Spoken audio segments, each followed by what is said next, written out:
Hello, and welcome to Songs for the Struggling Artist, the blogcast. My name is Emily, and I've been a little bit coldy this last week. And this cold is was it the flu? I had a fever. It was not so much fun. This is what happens, I guess, when you go to a conference. You get all those germs from all over the country and all over the world just come together to give you a really fun experience. But I am definitely feeling a lot better than I was, so hooray. But forgive me for not having my normal shiny voice upon me. It will return. It's just not there yet. But I am super excited to share this particular blog with you. I'm not sure why.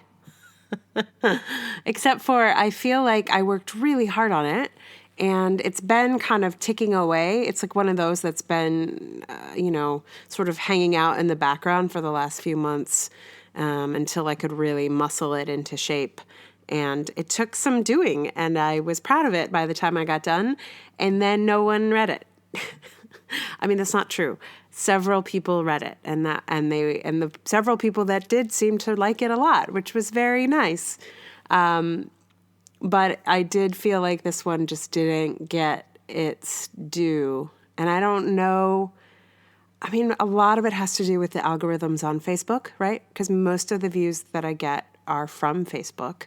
For whatever reason, I think people just don't. They don't subscribe to the blog necessarily, or they don't read it from other platforms. Facebook is where I tend to get views, and it's just possible that, Facebook is like, we don't care about sending out your things anymore. So I don't know. Or it's just like not a sexy title. I don't know. You never know. But in any case, I've been looking forward to sharing this particular blog with you on the podcast, just because I feel like, at least this piece gets one last shot at being heard. I think there's some important stuff in here. So here it is. This is called the Tribal Boost. As a theater maker, I think about group dynamics a lot. When making a show, I think about how to create a cohesive ensemble of actors and an inspiring team of designers who can all bring out the best in each other. When performing a piece, I think about how an audience behaves, what makes them decide to laugh together, to clap together, or stand together. Humans are tribal people. We look to one another for cues about how to behave, sometimes to our detriment. I'm thinking of that experiment where the participant sees smoke but does nothing about it because the others in the room fail to acknowledge it. Tribes can be centuries old or as temporary as a room full of people, and if the tribe decides there is no fire, everyone might just burn up. Tribes of people, temporary or long-standing, have preferences, aspirations, and group behaviors. They have personalities. Audiences are as individual as individuals, as any performer can tell you. And they have ways of welcoming or excluding others. At a comedy club, for example, when a man like Louis C.K. turns up, the audience is usually eager to hear what he might have to say. Even now, even after his fall. He got a standing ovation when he came out at some comedy club he turned up at recently. When a woman turns up to do some comedy, the tribe is a bit skeptical. They aren't primed to hear her. They might even be actively hostile. I started to think about this while reading Deborah Frances White's book, The Guilty Feminist.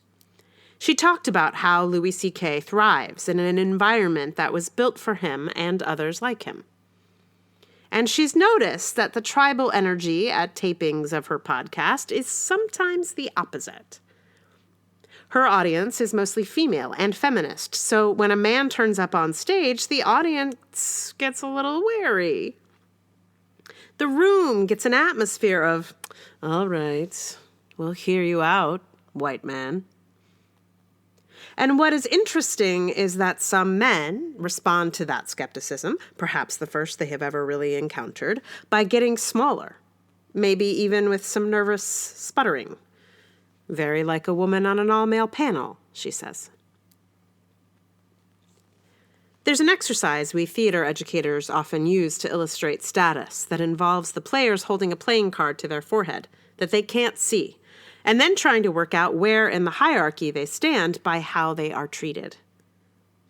Kings work out that they are kings rather quickly. In addition to teaching differences in behavior of a king and a two, this exercise shows how the status of a person really comes from the behavior of the world looking at them. Treat a king like a king and he becomes a king. But a two who tries to become like a king will always be put in their place by the tribe, no matter how hard they try. The thing is, when it comes to leadership, the world has been saying to women, it's up to you. Lean in. Be more confident. The world looks at women as twos, but yells at us to be like kings. The change is in us, the world says. But really, the change needs to happen in the tribe. The group needs to treat women like kings instead of twos. For so long, tribes have cleared the way for men, have treated so many as though they were potential kings. It feels as though when a man turns up to lead, the climate of a room tends to say, yes, he's here. Let's make sure he has a place to sit and a nice megaphone and good lighting. I can't wait to hear what he has to say. When a woman turns up to lead, arms cross, eyes narrow, and the climate of the room says, well, we'll give her a chance, I suppose. We'll see what she has to say. Maybe she'll be able to find a place to sit. Maybe she'll be able to be heard over this din. And some women just stride right in, make space for themselves, and get themselves heard and seen without too much fuss. As someone with an interest in leading, I have always had trouble with this. If I come into a room and feel that no one wants me there or wants to hear what I have to say, I'm much more inclined to turn around and find another room than to stay in that one to fight it out. I'm really only interested in leading when I have a room full of yes. I've never been too keen to try and convince a room that thinks I'm a 2 that I am really a king, or even just like a 9. I'm seeing now what a fight it has always been to lead, to have to convince everyone of my right to be there before I even begin is more work than I am willing to do anymore. And what is making me furious now is to see how, for so many men, the mantle of authority is just given to them, even if they don't want it or deserve it. It starts so young, too. In schools, I've seen groups of riled-up children get instantly calm when a man walks into their classroom. Triple that effect if he's wearing a tie. And that effect magnifies over time. And I think it is how we've ended up with this horrible political situation, and the slowly awakening realization of this bias is what's slowly shifting it. As a tribe, we have to examine who we clear space for and who we challenge, who we defer to and who we are skeptical of. Sure, internalized misogyny has been a factor, but it is also a lifetime of patterns that our tribes repeat and repeat. In her book, Deborah Frances White shares an anecdote about driving. She'd heard that London drivers were aggressive, but when she drove her employer's SUV for the first time, she experienced everyone getting out of her way. She thought, from this experience, that London drivers were extremely polite. Then she drove a small VW Golf. She discovered that, previously, her way had been cleared because of the large vehicle she'd been driving. People had been getting out of her way due to her barreling through the roads in a big car, not because they wanted to. As she puts it, I thought everyone else was polite. Turns out, I'm an asshole. She makes the analogy that this is how privilege works. The assholes don't know they're being assholes. They think that others are just polite, and they think they're being polite too. This is the thing. The SUV's way is always clear, and the little VW is always trying to squeeze in where it can. To create a sense of balance, we probably need to treat VWs like SUVs on occasion. We need to treat twos like kings. We need to shift the group dynamics to open up and welcome the people who have had to fight for their place. The group endows the leader with their power or their lack of power. The group sets the tone for how we welcome someone with an enthusiastic yes or a skeptical no. Or even just a qualified skeptical yes. Western ideology always credits the leader with changing the group, but I think it's rather the reverse. The group changes the leader. The leader becomes who they are and leads how they lead because of the group. There are a lot of interesting examples of this in the American political landscape at the moment. Donnie Twimp just repeats the lines his audience likes. He explained that that's how Drain the Swamp became a thing. The people in front of him liked it, so it caught on. No way was cleared for Alexandria Ocasio-Cortez before she started, but she famously wore out her shoes clearing a way for herself. And now, she is challenged at every turn. But simultaneously, those who elected her and admire and support her buoy her up with our enthusiastic yes. That helps her negotiate all the SUVs that Republicans keep trying to park in front of her. But American politics aside, this is all happening on micro levels as well. There are rooms women are welcome in and those we are not, and no one needs to say anything for us to feel the difference. In theaters, for example, women are welcome as ingenues and chorus girls, but not as leaders. Actual thing said by an artistic director to some writers I know, "Oh, we don't hire women directors. They can't hold the room." If we want to make changes, we're going to have to bring our enthusiastic welcomes to women, especially in rooms where they have previously been met with hostility. If you're an airline, maybe roll out the red carpet for your lady pilots. Throw them parties. I don't know.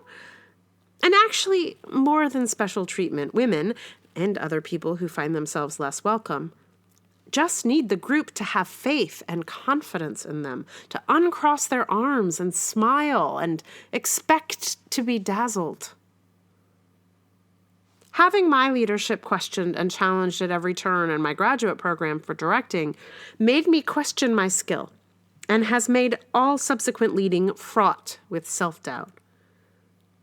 Having been, frankly, a little bit traumatized by the tribe, I have found it harder to feel any subsequent group's welcome.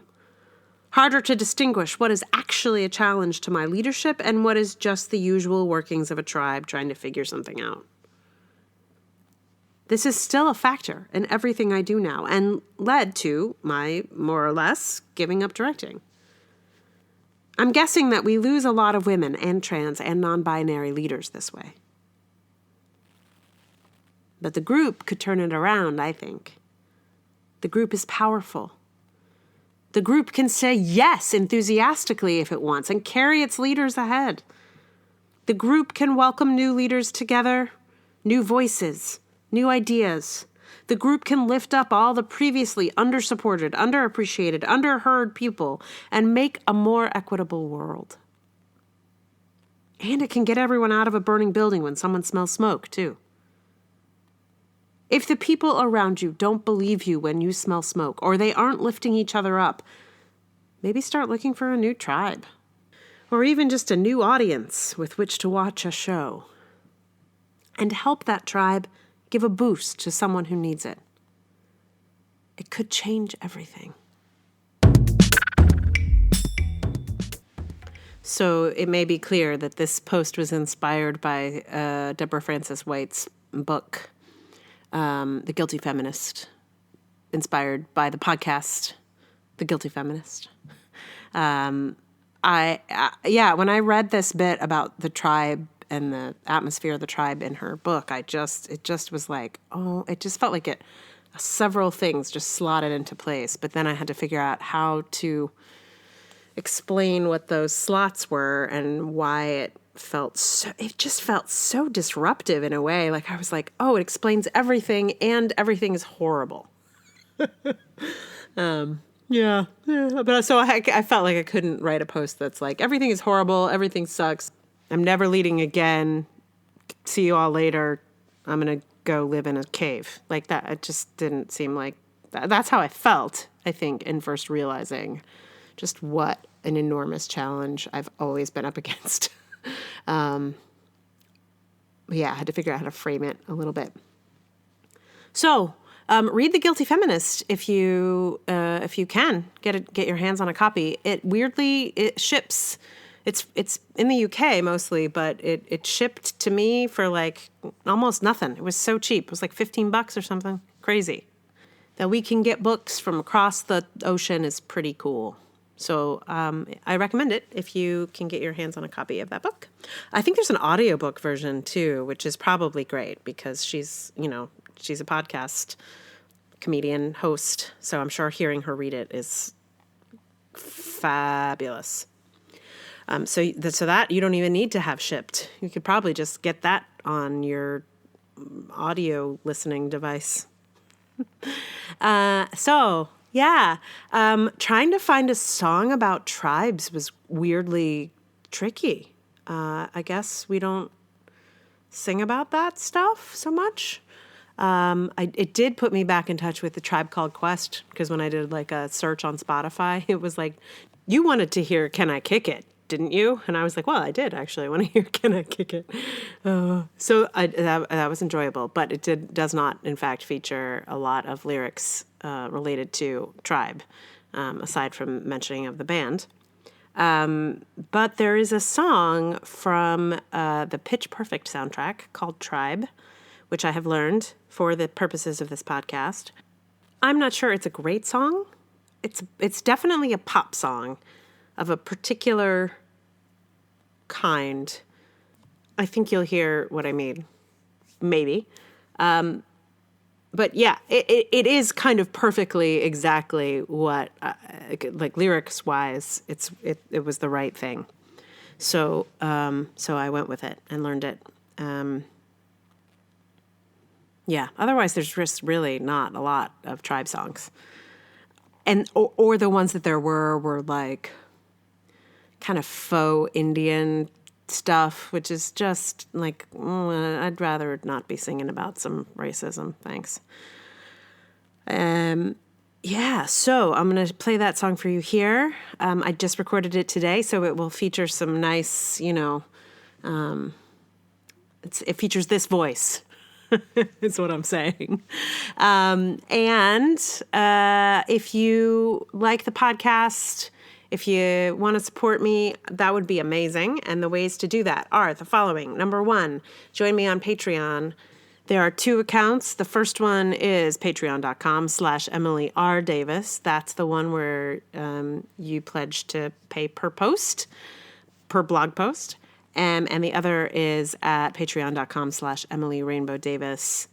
And that is a membership model. So you just say like, I want to give you $1 a month or something, which would be great. So those are those. The other options are Ko-fi or coffee. I literally looked up how to pronounce this website and I could find no answers. So Ko-fi.com/Emily Rainbow Davis. It's where you buy me a coffee.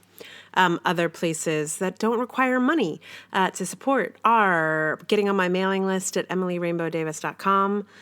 You just go to contact and sign up, or a little box will pop up and let you sign up. All you have to do is give me your email. I promise I won't email you a lot. I haven't even emailed the list yet.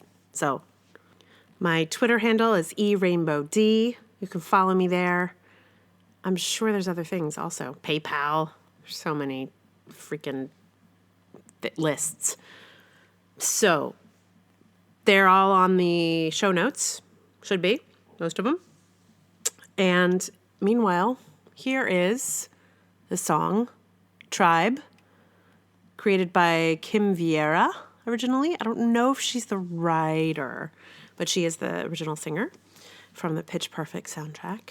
And this song is called Tribe.